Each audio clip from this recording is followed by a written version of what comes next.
শুধু রক্ত দিয়ে সম্পর্ক হয় না, আত্মা দিয়ে হয়।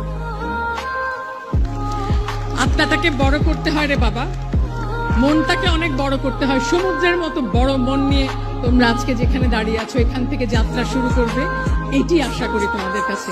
কোনো রকম মন ছোট করবে না, কোনোভাবে একটুও কার্পণ্য করবে না। কেউ ভালো করলে 10 বার বাহবা দেবে, কেউ ভালো করলে ঈর্ষা করো না, ঈর্ষা তোমাকে ছোট করে। এবং আরেকটি জিনিস মনে রেখো, আমাদের জীবনে আমরা এমন একটা জায়গায় এসে পৌঁছেছি যেখানে আমরা শুধু কিন্তু তির্যক সমালোচনায় মেতে থাকি। সমালোচনাটাকে গঠনমূলক করো, যেন আজকে দাঁড়িয়ে সমালোচনা যেটা করছো, যাকে সমালোচনা করছো তাকে গিয়ে পর মুহূর্তে জড়িয়ে ধরে বলতে পারবে যে ভাই, আমি তোমার ভালো চেয়েছি বলে তোমার জন্য সমালোচনাটা করলাম। বিরুদ্ধ বা বিরুদ্ধচারণ, বিপক্ষ বা বিরুদ্ধাচারণের কোনো জায়গা নেই আমাদের জীবনে, কখনো না। একসাথে দাঁড়িয়ে একজন আরেকজনের বিপক্ষে কথা বলো, কিন্তু পক্ষাপক্ষী করো না। যখনই কথা বলবে তখনই আমরা বলার অভ্যাসটা করো ভাই।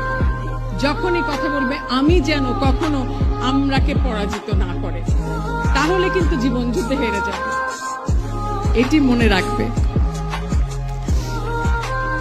আর সবসময় আরেকটি জিনিস মনে রাখো, this is actually called a Dunning Kruger effect.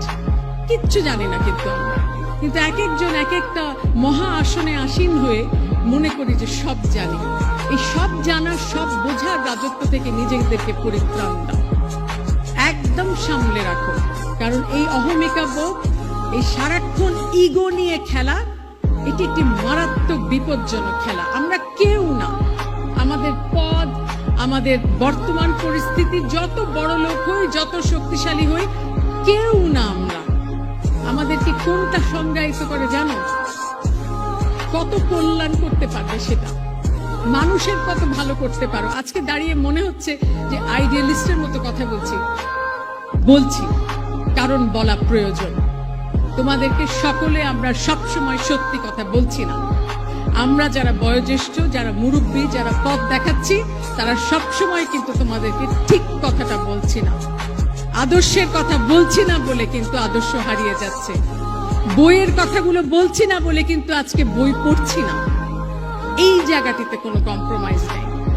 যত পারো বই পড়বে, প্রত্যেক দিন পড়বে। আমি এই বুড়ো বয়সে এসে প্রথম 1 ঘন্টা চট করে শুধুমাত্র এই যন্ত্রটিতে থাকি, যেটিও খুব খারাপ, কিন্তু চট করে পড়ার চেষ্টা করি কোথায় কি হচ্ছে।